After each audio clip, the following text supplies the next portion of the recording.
Statement of James Conley, May 24, 1913. Defendant's Exhibit 37. Statement of James Conley of May 24, 1913. State of Georgia, County of Fulton. Personally appeared before me, the undersigned, a notary public in and for the above state and county, James Conley, who being sworn on oath says, On Friday evening before the holiday, about 4 minutes to 1 o'clock, Mr. Frank come up the aisle and asked me to come to his office. That was the aisle on the 4th floor where I was working.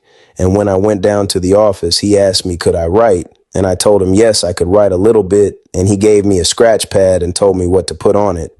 And told me to put on there, Dear Mother. A long, tall, black Negro did this by himself. And he told me to write it 2 or 3 times on there. I wrote it on a white scratch pad, single ruled. He went to his desk and pulled out another scratch pad, a brownish looking scratch pad, and looked at my writing and wrote on that himself. But when I went to his office, he asked me if I wanted a cigarette. And I told him yes, but they didn't allow any smoking in the factory. And he pulled out a box of cigarettes that cost 15 cents a box. And in that box, he had $2.50, 2 paper dollars and 2 quarters. And I taken one of the cigarettes and handed him the box. And I told him he had some money in the box. And he said that was all right. I was welcome to that, for I was a good working Negro around there. And then he asked me where Gordon Bailey Snowball, they call him, was. And I told him on the elevator. And he asked me if I knew the night watchman. And I told him, no, sir, I didn't know him. And he asked me if I ever saw him in the basement, and I told him, no, sir, I never did see him down there. But he could ask the fireman, and maybe he could tell him more about that than I could. And then Mr. Frank was laughing and jollying and going on in the office, and I asked him not to take out any money for that watchman I owed, for I didn't have any to spare, and he told me he wouldn't, but he would see to me getting some money a little bit later.